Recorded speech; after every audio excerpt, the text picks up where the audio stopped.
Yo, what's going on, guys? Winter Kills here, and welcome to a brand new deck profile video. Today I'm going to be bringing you guys my updated Rika Sunavalon deck profile. This is actually the same deck profile that me and both my friend Adam, aka Kaz, we both played this deck list at the recent YCS Niagara Falls, and it was a really fun experience.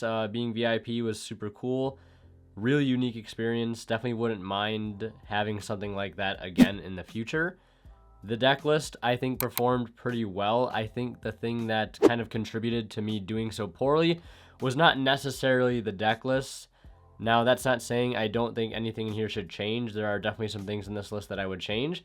But I think the bigger thing that's at fault is my play. I think I played very, very poorly across the 3 matches that I ended up getting to play. And we'll go over like the tournament report at the end. I also went over this on stream on my Twitch link below, but I know not everybody can tune into that, and I know the YouTube page is a bit more like popular, I guess, and more accessible for most people. So I wanted to get a tournament report and profile out on YouTube as well. Before we get into the profile, I'd like to mention some shoutouts to basically all of Buffalo. Shoutouts to everybody that was there. Shoutouts to my friends Dan, Kaz, Colin, Alex, just everybody that I tested this deck list with. Shoutouts to Aerosol TCG for teaching me how to play this deck. Shoutouts to Marcus Patel, the Rika god, the guy who topped Euros with this deck. Definitely took a lot of inspiration from his deck list to make the deck list the way that it is. The only difference, I think, between me and my friend Adam's list are 3 cards in the side deck, and I'll talk about that when we get there. Also, shoutouts to Imperium Duelist, and don't forget to use my TCG player affiliate link down in the description below. So yeah, let's go ahead and hop right into this deck profile. This is Rika Sunavalon, right? Nothing too crazy. No Therion cards. First and foremost, we have 3 copies of Rika Petal. Basically your Oviraptor for the deck. Your River Stormer, it can either add or send a Rika monster from the deck, which is really nice. It comes back during each opponent's end phase. A lot of people, the times that I did resolve this, it kind of like threw everybody off guard. They would try to clear the board, and then this card would come back and just give you a lot of really good follow-up. Like sometimes they could deal with the board, but then they couldn't deal with the follow-up, which oftentimes was just enough. And then next we have 3 copies of Rika Princess. This card is MVP. I would always play 3 of this card. Like at worst, it's just a free special summon. Even if you draw 2 of them, you can make like a Dance Peon, try to get into like sack your way into a play off of like a Petal or a Lone Fire, which is really awesome. That definitely happened a lot in testing.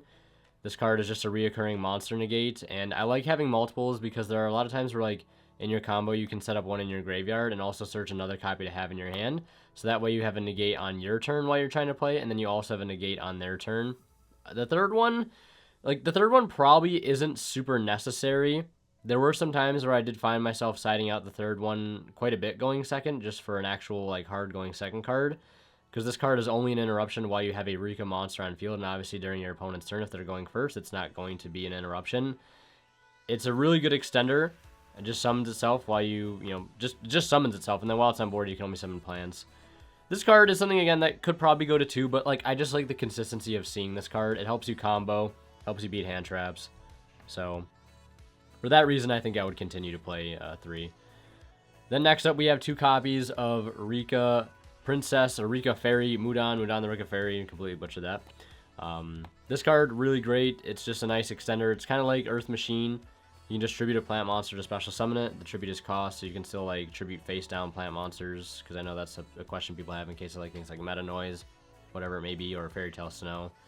So you can tribute those, and then if it's normal or special summon by the effect of a plant monster, you can add a Rika spell or trap from your deck to your hand. So this gets Con out of the deck, which is like your win condition for most of the time. Gets Glamour, which is your Rhoda, and it also gets Rika Sheet, which is like a really, really strong defensive card. Like that paired with the field spell, like can just end a lot of decks' turns, especially Sprite. You're taking 2 bodies off of their field. Kind of just makes it so they can't play. And if they have starter, you usually have Hyperion with a spell negate on it to make it so they really can't play. So 2 Mudan. I did really debate about playing the third one, just because seeing this card a lot of times is just really nice, especially since I was playing 3 Con. I did want to maximize the chance of me seeing this with Con, because going second, that makes the Con a board breaker, where without the Con this isn't a board breaker. Yes, this card can clog in multiples, I think that is probably the strongest argument why you should only play 2. I definitely wouldn't play 1. You're always going to go through 1 in your standard combo, and then you're going to need a second one on the follow-up if they clear con or whatever, because you'll need to get it back with this, especially since I only play 2 Strenna. You'll need to get another copy out of the deck with this, and that kind of helps dismantle their board again. So yeah, I really like 2 Mudan. Again, I've really thought about like playing 3, but I just really can't bring myself to do it because you need to play other defensive cards. Then next up, we have 2 copies of Primula. This is a card I know a lot of people were kind of like upset. Maybe upset's not the word, but like a little confused as to why the Euros list wasn't playing 2 of these. I can definitely see why. This is like, I don't want to say it's the worst Rika monster because it's definitely not the worst Rika monster in the archetype, but it's just kind of like the most suboptimal one to see in your hand. You'd rather see Petal, Princess, Mudan, even Snowdrop if you have extra plant monsters. But playing the second one definitely comes up. It really allows you to kind of grind better. Not to mention, seeing this card in your hand sometimes is not bad at all. It's not always bad because you can use it to chain block things like Mudan. And you can also use it to chain block things like your Strenna too. And that's very important for like beating hand traps like Bell and Ash Blossom and stuff, since, you know, the Sprite decks are still going to be playing hand traps, or people might be boarding into hand traps. So like having 2 is nice. And again, I want to be able to like outmine consistently this weekend. I want to be able to like confidently be able to out 3 mine, because I was going to expect that card a lot, especially with the Runic deck. We had no idea how real that was going to be, what we wanted to respect it. So having the option to be able to safely resolve Glamour for 2 after turn 1 is really important to us, so we wanted to play the second one. And it never really bricked me, honestly. Like, I didn't draw it. But, yeah. And all of testing, too, I haven't minded it. 1 Snowdrop. This is a really, really strong power play card. This is a card, low-key, I've thought about playing a second copy of, but I think with more testing and more practice, you kind of learn that you don't actually need the second one. There were times where, like, I thought I would want to be able to have a second one to search out to make a better push on turn 3. But if you play correctly, you should be able to get into a Dance Peon with this Engrave, and then you can make whatever 2 monsters point to it, level 8, and then you can still access like an Alcay or a Teardrop, whatever you didn't make already, and still like kind of, you know, try to dismantle the board if they manage to crack yours. So that's it for all the Rika monsters. The next up, we played 3 Sunseed Genius Loci. This card is insane, especially for being a vanilla. The amount of value this card gets you is incredible. Wouldn't play any less. I mean, I have thought about playing 2 and like a 1-for-1 somewhere. I feel like maybe I would move to that if I played more hand traps, because 1-for-1 is kind of like sketchy to resolve right now with the way the deck list currently is built. That was one of the reasons we didn't want to play 1-for-1, because we played so little monsters in the main deck. In theory, 1-for-1 seems very nice, but again, it was just not enough monsters in the main deck to consistently resolve it. It was just kind of a card you would dead draw sometimes, or you draw like 1 normal and the 1-for-1 and just kind of like conflicted in that aspect. But yeah, one of the weakest things about this deck is drawing too many normal summons, so in the future it might come down to 2. 1 Twin. I think I only hard drew this card 1 time, and it wasn't that bad. In testing, when you draw it, sometimes it's not bad. Usually you just make Dryas with it. And then if you have the extra Sowing, like because I play 2 Sowing like Marcus did, you can, you know, just link this into a Dryas, activate Sowing, and then get 2 extra bodies to make a Jasmine play. 1 Lone Fire. Wish it was a champion pack, but this card is really great in testing, mainly because, I mean, I don't think I resolved it during the tournament, during the YCS, but I mean, I did normal at one time, but I got booked by a Fairy Tale Snow. I was already losing regardless, so that really wasn't the issue. A lot of your normal summons just lose to a Book of Moon, unfortunately. This card is no exception, but this card does come in clutch because it's the only monster in the deck that you can get off of the Dance Peon and then tag it out into something else to use as link material, so it's unique in that aspect. It also is something you can get off of Jasmine to then tribute the Jasmine to summon out the Seed, and then do full Seed combo because you open up your EMZ. So that's why I like it. It also kind of has a good synergy with Primula, which I found like kind of came up a decent amount of times, especially playing 2. And then we played 3 copy of Glamour, basically Rhoda, or add 2 if you tribute, and it's really nice if you're tributing your opponent's stuff because you just go plus super hard. So I like 3 Glamour, wouldn't change that. I played 3 Con. This card was really great. The thing I don't like about this card, though, is like seeing multiples of it. The only time it's good to see multiples is if like you're going into a board and you have like, you know, Mudan and you have Snowdrop, and like, you have multiple ways to like tribute over their stuff because you can just activate 1 Mudan tribute over something. activate a second copy, tribute over something again, because it's soft once per turn to use their monsters as tribute. But a lot of times, like, the third one, I would side out quite a bit, going first, because your whole combo, like, gets you everything you need.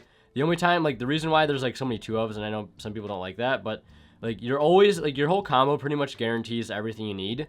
You usually want to have another copy, though, in the main deck to get, like, turn 3 to, like, really be able to close out the game. But I don't know if 3 is correct, honestly. Maybe I'd play it still going forward. Then we have 3 Unexpected Die. This card is insane.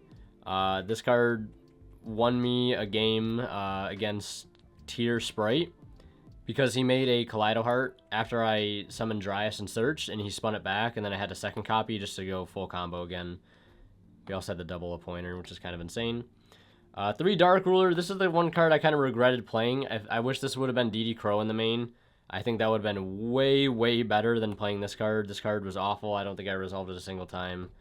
So I probably wouldn't play that again. 2 Sowing. Definitely would play this again. At worst, it's just a free plant body. At best, it's like one of the best extenders in the deck. It literally gives you 3 bodies with Dryas on field. Then we played 2 Triple Tactics and the Call By. We didn't want to play 3 Tactics because we, again, weren't sure how popular hand traps were going to be. Regardless of hand traps or not, this card is still insane going second. The amount of boards I played through with Tactics and able to, like, take just one of their monsters, take a Dragocepelia, right, link off with it because it's a plant, comes up quite a bit, and definitely lets you OTK in boards you wouldn't be able to OTK otherwise. But going first, this card is kind of mediocre. It really depends on what you're playing against. If you're playing against, like, Pure Sprite, it's probably going to be good just because they're going to be hand trapping you. But if you're playing against Tier, they don't see Havness. This card's probably not going to do anything. So maybe it was correct just, like, side it out going first games 2 and 3 against Tier. But at that point, if they're siding in hand traps, like, you're just kind of losing a really good defensive card. Very weird card right now. Then we played 1 Duster and 1 Cosmic.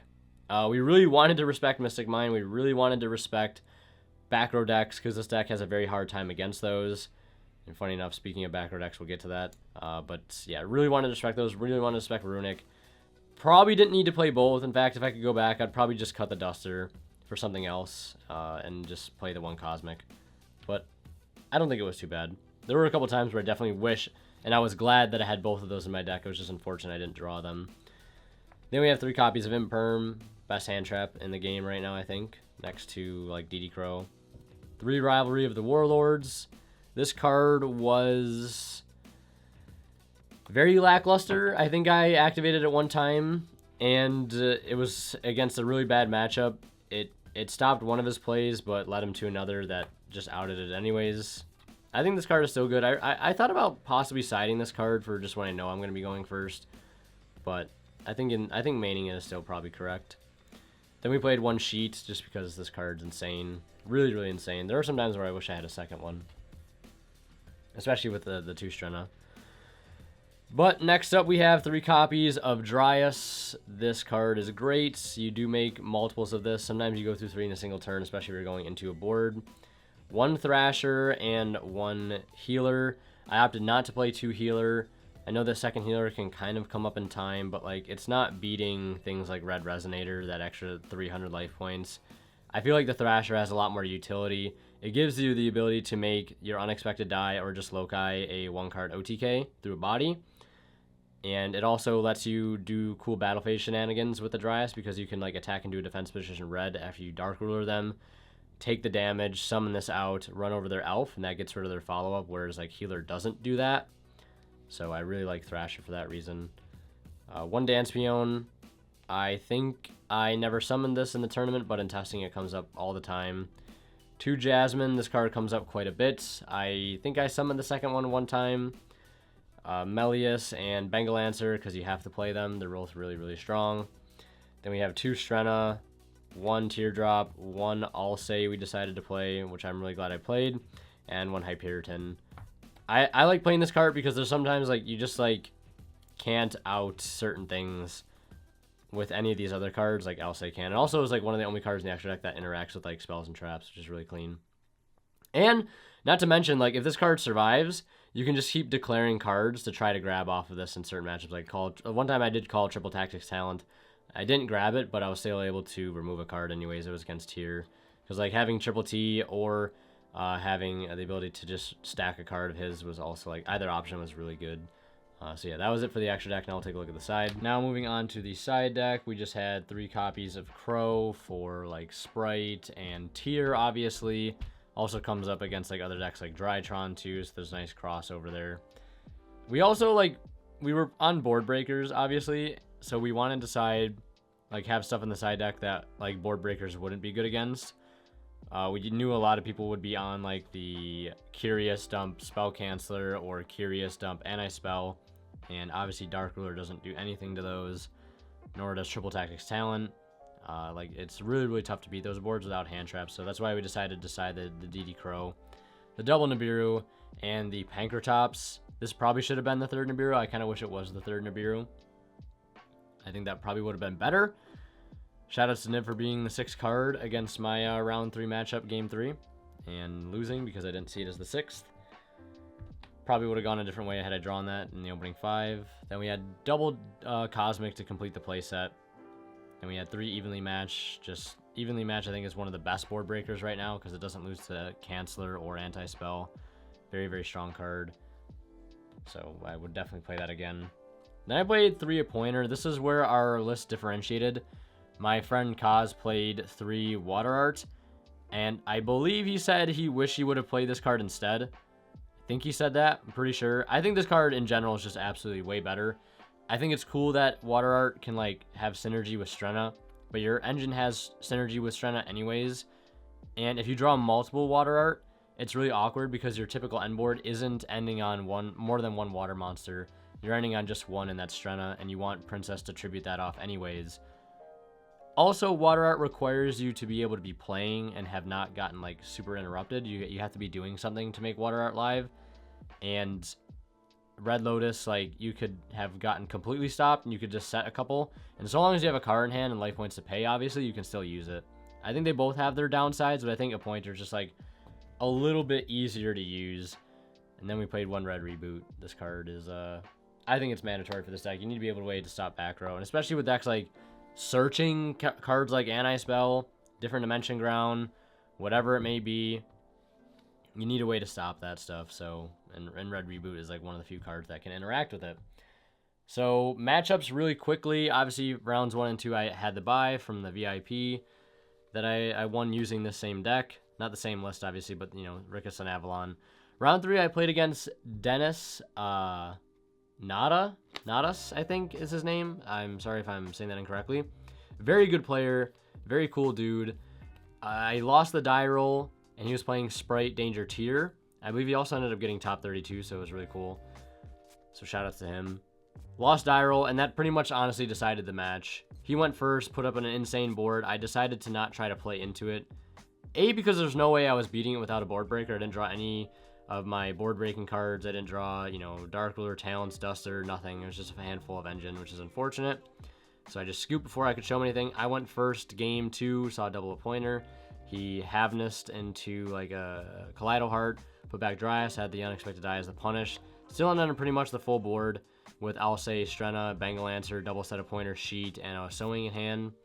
And I was able to clean up there. Ripped a Jackalope and a Perlarino out of his hand with the double of Pointers, and then he only had like normal summon Merly was his only play.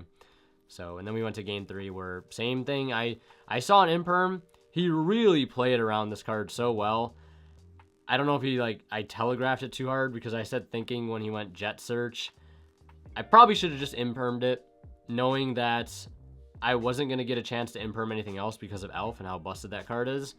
So I should have just used it, but I opted to not use it. And yeah, I think I just didn't really get an Imperm anything, but he ended up doing like Toad, Nightmare Griffin, set Anti-Spell with Soliac, Smashers, like Perlarino, like I was just not beating it. Nib was the 6th card, so I ended up losing there. Then round 4, I played against Drytron. Lost to myself. I lost game 1 kind of fair and square. We got into a very grindy game. He had double Gozen. He hit me with double Mystic Mine. He outed both of his own mines on his own. I had the Duster and the Cosmic in the main deck ready to get rid of those Gozen matches. I outed the one Gozen match with an Imperm. He had a Ruler up. I Impermed the Ruler in the same column as the Gozen. He flipped up another Gozen, and I just couldn't do anything. And eventually you got to a Zeus under Rivalry, which is not hard to do. I had to flip Rivalry to stop a Medionis from resolving. And then at that point, yeah, I think I was just losing from there downhill. And then I went first game 1, pretty much stopped him cold. And then on the next turn, I missed the OTK by 100 damage. And will not forget that M board that I had. I had just gotten ahead of myself, and had I just searched a Primula, the second Prim, off of the pedal that I had in my field before I just so quickly tributed it off, I would have had game on board, because I just literally needed 100 more damage, and this would have been the damage that I needed. But yeah, lost to myself there, and then I got punished for round 5. The greater powers that be clearly did not want me to do well at all, because I played against True Draco, and my opponent had TC Boo Summon Limit game 1. I won game 2 because I just saw back row hate, and I bricked actually game 1. He kind of bricked too, but I just won with Pankratops basically, and then I OTK'd on like turn 1, 2, 3, I think, or turn, maybe it might have been turn 5. And then game 3, he ended up seeing Demise with the Inspector border, and he also had TC Boo plus Judgment for my Evenly. He had the Monarch's Erupt, he had Summon Limit, and the Inspector border, and couldn't do anything about that. If you want to hear a funny story about that match, go check out my stream and watch the VOD. I'm not going to explain it here. But yeah, that's it for this X3 Rika Sunavalon deck. Shout out to my friend Kaz, who played this deck and made day 2. He went 7-3. He lost round 10 to Christian Urena. So really proud of him for like almost going the distance and topping with this deck. Huge shout outs to my boy. I'm glad he decided to play this deck for the event. This deck is really strong, and I think people will continue to not respect it, and it'll still be a strong deck in that aspect. But yeah, so that's it for my experience at Niagara. Hope you guys enjoyed the video. Leave a like you did. No Winner Kill signing out. See you guys in the next one. And like always, a big thank you goes to our Divine level channel members, who are Pony Start, Cadillacs84, Justin Lamb, HCH Cyber, and Mango. Thank you guys so much for your extremely kind and generous support of this channel.